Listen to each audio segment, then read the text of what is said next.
This is college football at its absolute best. Yeah, they had us the first half, I'm not going to lie. Oh, could be Wayne. I think I got my swagger back. Oh. I love it, baby. Them orange britches. Something about them orange britches. Tennessee wins! By Tennessee, Jawan Jennings. Jennings makes the catch. Ball hit high in the air into right field. Going back is Sayre. And Tennessee can say hello, win column.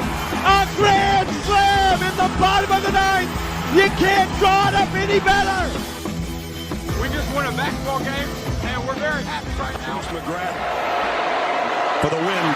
He got it. If you don't like college football and you watch this one, I'm not sure what your problem is.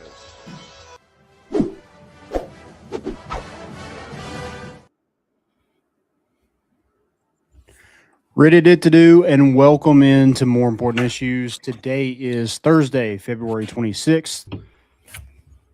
Thank you for being here. We are still in mourning. The basketball team couldn't pick us back up, but here we are. Caleb is he's off today. He had to take the day. It was too much for him to handle, and he's gonna recover, hopefully, and be back on Sunday. We'll see. I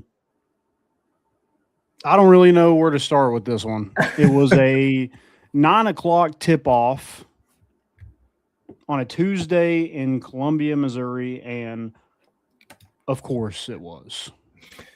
You know, I think one thing, watching the game back, I mean, first things first, Missouri's not a bad basketball team. The biggest thing that stood out to me when I thinking about the game, and I know I mentioned it on Thursday or Sunday's pod, that this was a big game for Missouri. If you looked at whether it was the net rankings, CBS, ESPN, all the bracketology, I mean, they were on the bubble. I mean, they are a very bubbly team. So the phrase I kept thinking about, the hungry dogs run faster. That was a big game, and I think you saw that. We can get into the weeds about the game, but just from looking at it, it felt like Missouri knew it was a big game for them, and they played like it. Yeah, I was looking at the box score. I'm like, oh, T.O. Barrett had 28 points. I was like, I bet he averages like 8 a game. I looked at it, 8.8. I was like, of course. It just never fails that somebody just has a career day against Tennessee in any sport. Kent State had 2 career days this past weekend in baseball. So it stinks. I do think it was a weirdly placed game. Like, you have Alabama, you have the checker TBA thing coming up with them this weekend. Obviously, that was a big game last year with Jemai Meshack hitting that buzzer beater. So, and you have Vanderbilt to look forward to. Like, this was just a trap game on the road, and you built a big lead at first. You started turning the ball over. You couldn't score. And then, I mean, just a perfect night from Felix Agpara, but literally nobody else down low could score a bucket. Jalen Carey, Ofer. JP Estrella, Ofer. JP Estrella, 1 point. We needed 1 point to get the free Gator Light from Weigels, and he wasn't able to deliver. So that's on him. He can't be in all these Weigels commercials and everything and then cost us a free Gator Light. So, and it does suck losing by 4 when you miss 6 free throws. Yep, that was the biggest thing that stood out to me. I mean, that's because if you look at the box score, Tennessee almost dominated in very traditional ways that they do. They play basketball. I mean, both teams shot it fairly well. I'm looking at it. Tennessee shot 42%. Missouri shot 47%. Both teams, Tennessee shot better from 3, 29% to 23% for Missouri. I think Missouri was 0 in the first half. And they only made 4 on that lead. They only made 4 threes throughout that game. And it was 2 tough teams. It was 2, like I said, that's 2 NCAA tournament teams playing really good basketball in February.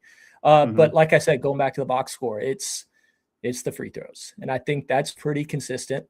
Obviously you guys have watched a lot more Tennessee than I have. But the biggest consistency I see is, free throws. And I wrote down, it wasn't just the missed free throws. It was the timeliness of them too. I wrote down two big ones that, with 8:40 left, I saw it was a 48-53 game. Nate missed both of them. Turn around the other way. Missouri gets a rebound, go on the other end, hit a three. And then with 5 minutes left, it was 58-62. You missed the back half of a 1-on-1 and give up a 2 on the other end. So it's not just the missed free throws, it's the timeliness of them too. And it hurts. And in a close game like that, where it's a 2-point game, under a minute left, you think back to those free throws. So. Yeah. And it was a turnover frenzy. Monty mentioned that in the chat. Like it was Tennessee had 15 turnovers. Missouri had 8. Like that is a huge difference. Yeah. I mean, 5 points off the bench for Tennessee. How many turnovers did they have off the bench? They had 2, 3, 4, 5, 7 turnovers. 7 turnovers, 5 points from your bench. That's just, it's not winning basketball. Like you're not going to win on the road doing stuff like that. And it costs them. Like that is I just feel like that's just such a momentum killer to lose that basketball game. It's not a big thing in the grand scheme of things. Like that's not a bad loss, but I think it's a game like you look back and you're like, man, that shouldn't have happened. Yeah. You shouldn't let T.O. Barrett score 28 points. Mark Mitchell scored 23. The rest of their starters scored 6. I mean, it's just got to be better. And as good as Jacoby Gillespie is, 3 for 12 from 3 is terrible. He's just throwing it up there, Yeah. And there was a couple though. There was the one big one that I think was Jacoby, where one of his made threes was, pretty much a logo 3 too that he made. Maybe I'm wrong. Maybe I'm getting him mixed up, but I think one of his made threes, it felt like it was more than the NBA. It was almost at the logo. Yeah. I mean, he's going to have the green light, but man, I mean, I know you 35%. That seems, I don't know. That seems super, a lot better than I thought it was going to be, to be honest. I know you started off by kind of, hitting at the bigs and the lack of production. I felt like another thing besides the free throws. I know Tennessee won the rebounding battle, but it felt like Missouri was just enforcing himself down below. I felt like and ones and really getting after rebounds and, going hard at the rim. They weren't settling for jump shots with threes. Usually I feel like in that Rick Barnes offense and defense specifically, they're going to be aggressive. They're going to protect the rim. But like I said, Missouri was playing like they knew they needed that game. And if you're Tennessee, you got everything in front of you. You have 2 quad 1 opportunities out of the 3 conference games you got left. I was looking at the net and at Ken Palm before this. Where we got? You got Tennessee's 20 currently in Ken Palm, Alabama at 19. Vanderbilt is 13. So you have major opportunities in front of you. Plus, a really big game in the SEC tournament too. So yes, this game sucks. You're right. It totally does. But you have a lot in front of you too. Yeah, you were just really starting to build your resume, like stacking all those wins, and you get back in the top 25, and then you lose a game. You're right. They're allergic to it. Yeah, they play so much better when they're outside the top 25, though. So yeah, maybe that's the key here. I don't know. I do think like this is somebody asked me like, how far do you think this team goes in March? I'm like, I don't know. I don't know what any team does in March, to be honest. Yeah. You had UConn beat St. John the other night by 32. It looked like 2 different sports.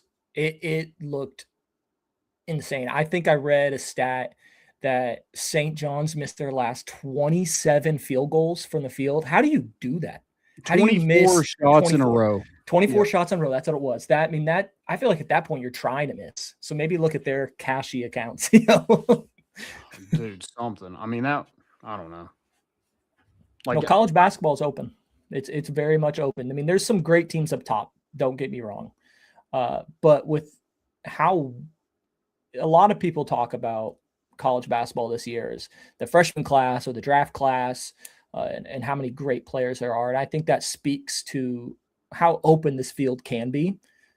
I think when you think about the list of teams that, can win a national championship, I think you get to the teens this year. I don't think it's like in years past where it's a handful.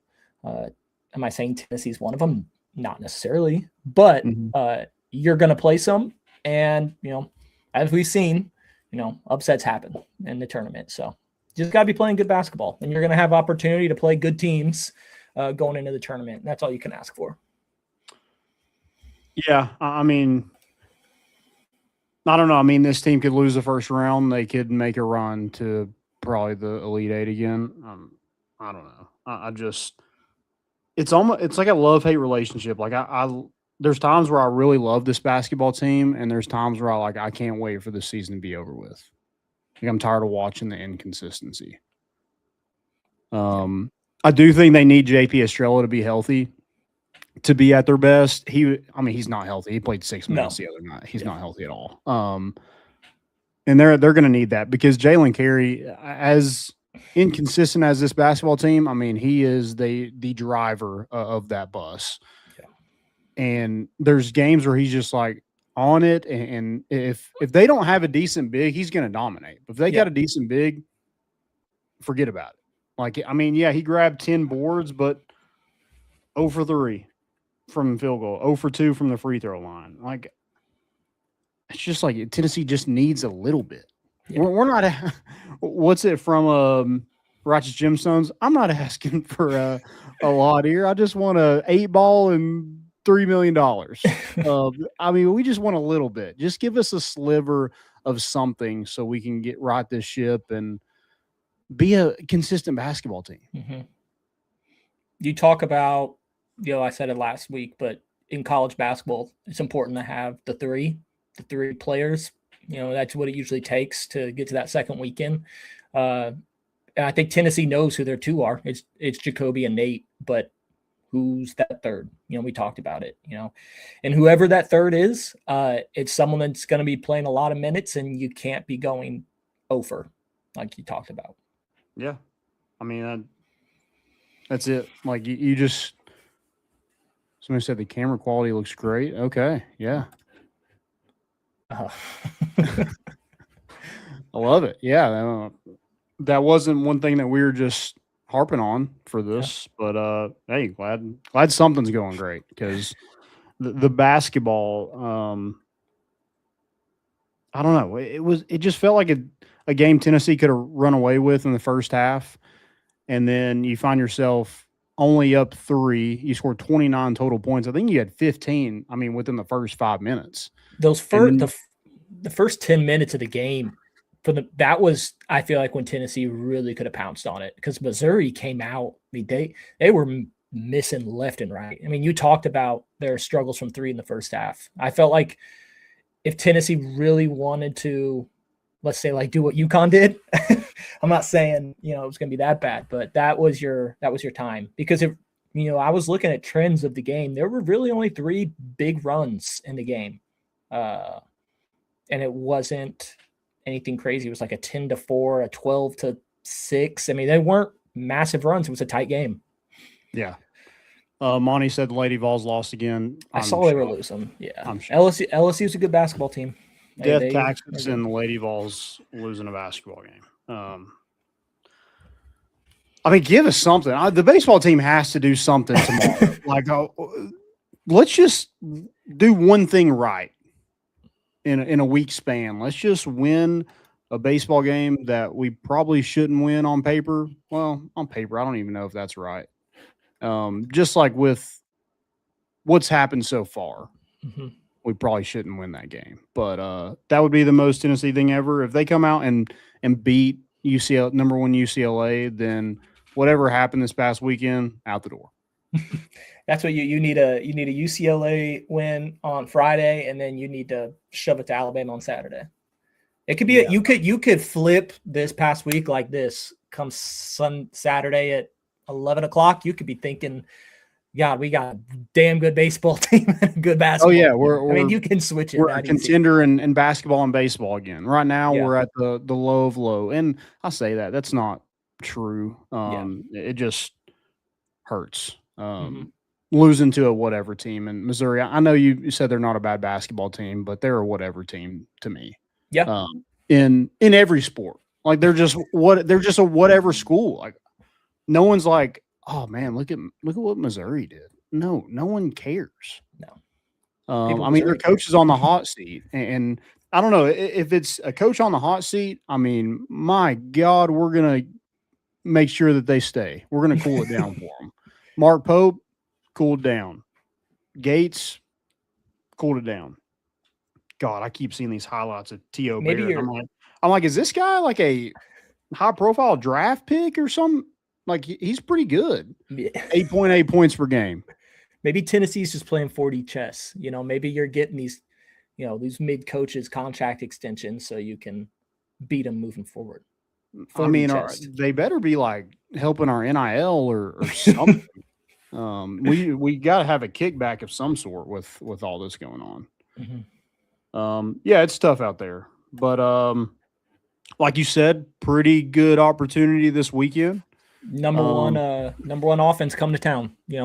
If you don't like watching threes in both sports, yeah, if you don't like watching threes, don't turn on ESPN on Saturday night because there's gonna be a lot of them. I know no one likes Alabama. Let's be frank about that. But it's a fun brand of basketball that they play, and they got some good basketball players over there. But yeah, you got Alabama, you got Vanderbilt, and then who else is the third? Is it who do you guys still have up to play in basketball? Vanderbilt. Well, Vanderbilt, Alabama. Oh, South Carolina. I thought it was South Carolina. Yeah. If we lose that game, we're canceling the podcast that week. Just know if we lose to South Carolina in basketball, there will not be a show that next day. I don't know if is it on Tuesday? I think so. It's either Tuesday or Wednesday. It's probably definitely Tuesday, 9 o'clock. Yeah. I mean, why do we even do that?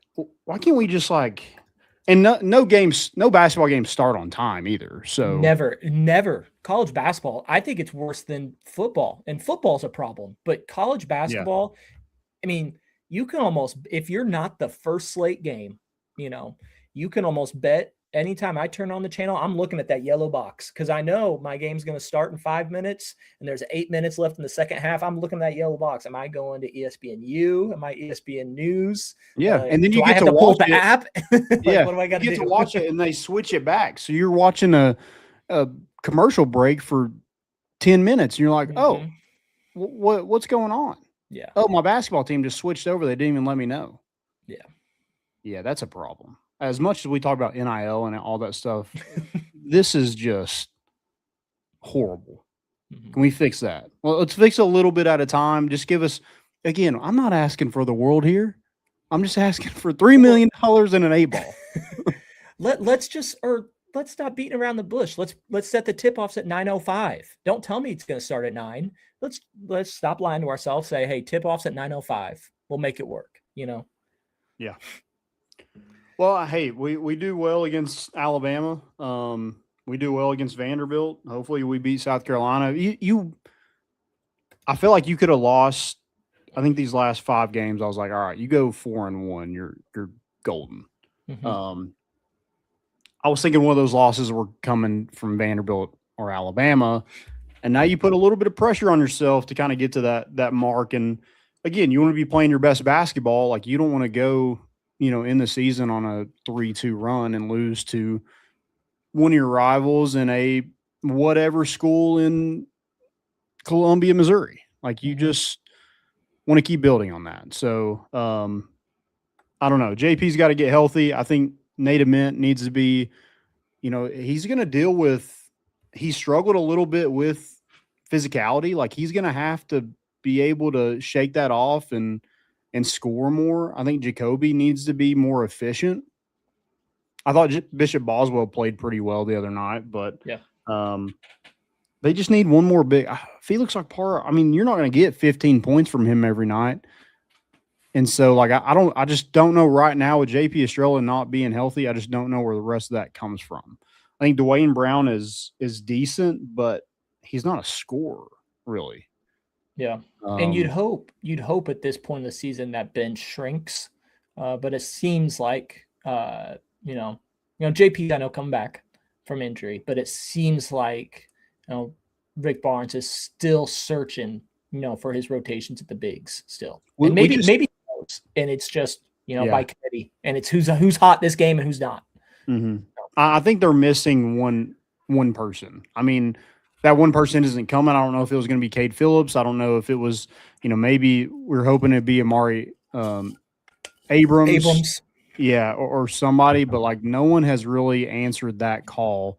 Troy Henderson, I thought was going to be that guy, and then he got hurt and hasn't really looked the same since. He came in the other night and just had a bad turnover on a fast break, and they yanked him, and that was the end of him.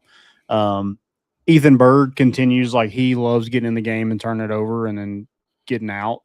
I mean, I don't know. He had that one good game. I forget who it was against not too long ago, but I think that was a one-off. I think what we see from him against Missouri is exactly what you expect, and that's 3 minutes, 1 assist, 1 turnover. That's it. So I think they're missing that one other guy to just – it doesn't even have to be 10 points, like 7 or 8. They need a 7 or 8 guy, and they just don't really have that. I think Amari Evans could maybe be that, but we haven't really seen it a whole lot. He's in there for mainly defense and only plays like 10 minutes. So I don't know. I don't know where it comes from, but I just feel like something's missing. You say we haven't seen it yet. And I think it's pretty fair to say if you haven't seen it on, February 26th, it's probably not there. At least not right now. You kind of are who you are at this point. Exactly. And right now Tennessee is on that 5 to 6 seed line. I think between I'm not a big I don't like to look at ESPN's bracketology. I like CBS a lot. I like Kim Palm, but respectively, they're there. They sit at that 5 to 6 seed. Do I think they jump up to a 4? Probably not. You can make a deep run in Nashville, maybe.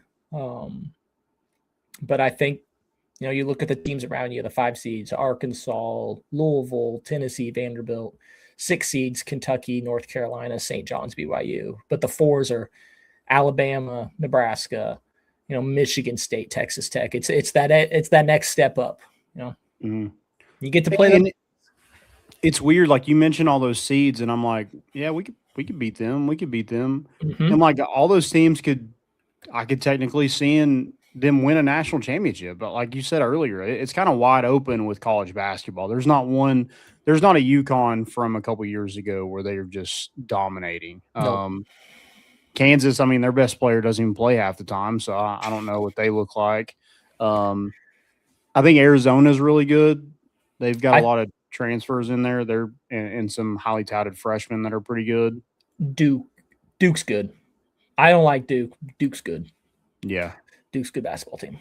Yeah, they are. But that's another team that you played with. It was in the preseason, but yeah. I mean, Tennessee can play with anybody, but that's kind of the frustrating part is they can play with anybody. Mm-hmm. So yeah, we'll see what happens. We'll hopefully keep climbing. Hopefully we'll be back in the top 25 if we win against Alabama. If you do that, I feel like a road loss to Missouri, a win at home against Alabama, I feel like you should still be in there, in my opinion. So I don't think, if you look at the net, because both those two teams, I keep forgetting South Carolina, knowing how this is going to work out. I'm going to only focus on Vanderbilt and Alabama, and if we're lose to South Carolina. But you look at those two teams; they're higher than you in the net, so it's not going to hurt you. It can only help you. Emotionally, it might hurt you, especially if you play poorly. But right, yeah, we'll see kind of where that leads. yeah, just not a great loss the other night. Let's shift to baseball a little bit.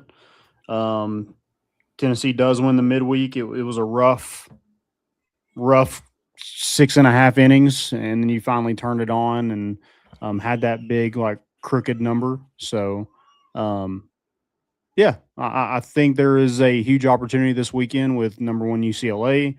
Arizona State is They're not bad. They're really good. Yep, I saw they played really well against Oklahoma in that first game, that 2-game split they had. I mean, they put it to them, and Oklahoma's a good team, you know. Mm-hmm. Yeah, Arizona's look good. Virginia Tech hasn't really played a ton of competition yet, but they have a good record so far, and they're an ACC team, so that'll be a quality opponent. So, yeah, big weekend. If you can go in there and win 2 games, I feel like you're feeling good about yourself coming out of it, especially what we witnessed last week. We saw this team kind of spiral a little bit in innings last weekend. I hope this isn't you go into this weekend and spiral a little bit if things don't go your way right off the rip.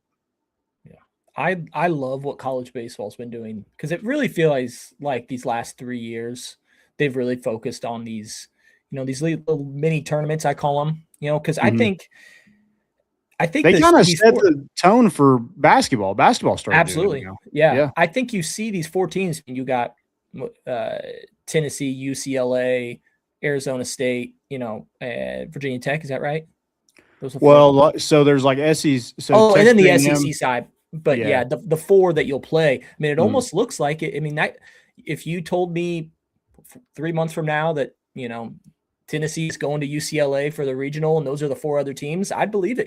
These are really 4 good opponents, playing each other. I know you got, is it Mississippi State and someone else playing there too? A&M, I think, is there too. Yeah. But I like what they're doing. I even like it more specifically because I think if you look at all the MLB draft boards, I mean, Rock, Chalosky, how do you say the shortstop's name at UCLA? I just say Scosi. I say your last name. But he's gonna be exciting to watch because a lot of I'd say a lot of people in the SEC and especially Tennessee fans were probably not tuning into UCLA games, but I think it'll be cool to watch this kid play. If you read the draft boards, I mean he's the guy. He is very unanimous. He's the number 1 pick. Oh yeah, their center fielder I just say Raby. I can't say it. Yeah, Gasparillo Bowl. He has 6 home runs, and so does that shortstop that you're talking about. He also has 6 home runs. So yeah, they're a team that can swing it, and it's going to be tough. But you have your Friday night guy. It's kind of best on best, and that's been the thing for Tennessee is that they've been able to. Even though you lost those 2 to Kent State, like your starting pitch well enough for you to win those games. Mm-hmm. I mean, Landon Mack had 11 strikeouts on Saturday and lost 2-1. Like that's just brutal. And Tennessee scored only 10 runs in that weekend. They're used to in non-conference, they scored 10 runs in 7 innings and it's over. Yeah.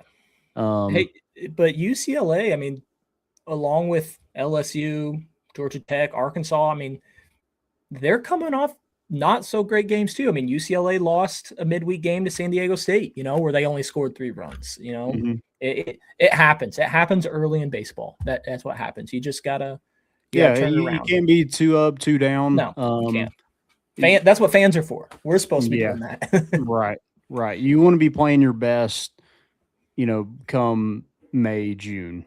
For sure. But especially when like SEC play gets here, you want to be playing really good baseball and start off hot. I mean, like you said, UCLA is 6-2. They're still the number 1 team in the country right now. So I just think it stinks if you're able to just get 1 more hit in that Saturday game. That's a series win, and no one's really talking about it. But it's a letdown, and you didn't play good, and now you're going into facing the number 1 team in the country. So you got to turn it around fast. Hopefully that 7th inning of the midweek kind of got you going a little bit. I mean, you look across college baseball. You mentioned Oklahoma lost. I think Georgia lost to Troy on Wednesday. You had UCLA. You had Georgia Tech. Arkansas Arkansas lost to Arkansas State. Yep. Yeah, I think 4 out of the top 6 teams lost. Yep. In the midweek game, and then there was some others sprinkled in there as well. So it can happen. You just need to not dwell on it too much. And Tennessee's got a lot of baseball to be played, and but they don't have a lot of time to turn it around. Like it needs to be turned around fast. Again, if you're seeing the same thing this weekend, then we're starting to see a pattern, and hopefully this weekend was just a one-off. Yeah, because you got this weekend, and you got next weekend versus Wright State, and then you're into it. You are in Athens against a very good Georgia ball club, Yep. So Yep. Got to figure it out. All right. Guys, go check out our good friends at hoviedrygoods.com. Use promo code MORE for 15% off. Again, hoviedrygoods.com. They have their spring collection out. If you have seen, I think they have 3 hats for the Tennessee fans. I think if you're fans of other teams, or if you know somebody you're looking for a gift of some sort, Trey, it's your wife's birthday, so maybe you can get her a little Hovie Dry Goods and use promo code MORE for 15% off. Yeah. I remembered this year. Last year I got myself in the doghouse. So that's tough. So do you have anything that you want to hit on before we wrap it up here? No, I think the biggest, I wanted to ask you this, Okay. What do you want to see from the baseball team? Obviously a win, but what do you want to see this weekend out of those 3 games to give you that confidence of like, yeah, we're a good ball club? Yeah, I think for me, it starts with the lineup. It's, Levi Clark, for Tennessee to be really good, Levi Clark has to be better. That whole sophomore class, I forget how young Tennessee is, because like these sophomores played as a freshman, so you don't really think of them as underclassmen, but Tennessee is really young, and it's a lot of new faces and guys in new roles. So I think it's kind of like this basketball team. It kind of took them a while to gel a little bit and get going with all the new faces. I think baseball is kind of the same way, and Tennessee really didn't have a ton of time in the winter really to get outside. And I know the bats are always behind at this time, but and I think they ran into a really good baseball team in Kent State. But I think the lineup needs to be more consistent. They need to help themselves out. Like if it's a 3-0 pitch and we have a runner on second base, hey man, maybe not swing and roll over to the second baseman. Or if they walk the bases loaded, which this happened this past weekend, we jump on the first pitch and ground into a double play. Like, help yourself a little bit. Make guys work. Work counts. I think being aggressive is great, but also like you got to be patient as well. There's a difference between being aggressive and being overly aggressive, and that's what it feels like. Tennessee's pressing a little bit too much, I think, at the plate because guys are struggling. I think you kind of have that Jay Abernathy approach where you're just like, I'm going to put pressure on them and put pressure on the defense. Make them work. Make them make plays and throws and everything like that. I mean, college baseball, it's far from perfect from a defensive standpoint. So, easily, yeah. Let's make guys play catch a little bit and help ourselves out when we get on the situational hitting is another thing. Got to be better at that. I think at one point Tennessee was 0 for 18 with runners on base. Sometime this weekend, from I think game 2 to some in game 3. So just got to be better when guys, and Tennessee's made. I mean, they won a national championship because they got guys on base. And what did they do when they got guys on base? They got them in. Yeah. So defense doesn't have to be perfect, but offense, you got to pick it up. Baseball's one of those sports too, where it's hard to simulate the game pressure. You can say that with all sports. But I feel like baseball, really, you got to be in that game. And the only way you can really simulate that pressure is by playing. And it takes innings. And like I said, it's February 26th. We got a long season. Tennessee's got a lot of at-bats. They got a lot of opportunities of runner in scoring position the rest of this year. So, but yeah, I totally agree with you. I think that's – yeah. Yeah, see that. Yeah. I mean, again, same thing with the the basketball team, like you go out and win this weekend, everybody kind of forgets what you did against Kent State. Big weekend for the Vols. They got a lot of opportunities here. Yep. Guys, thank y'all so much for listening. We're going to make this short. Me and Xander will have the bat flip, so we'll talk more in depth about Tennessee baseball in this upcoming weekend. That will be released tomorrow morning, so be on the lookout for that. Appreciate you guys for listening. Thank you, Trey. Happy birthday to your wife. And we're bringing the boat in, and we out. Home run, slam dunks, give him 6. Boys at MII, they got your big orange face. All year long is the place to be, to hear some balls for life, talking Tennessee. And hey, to see if you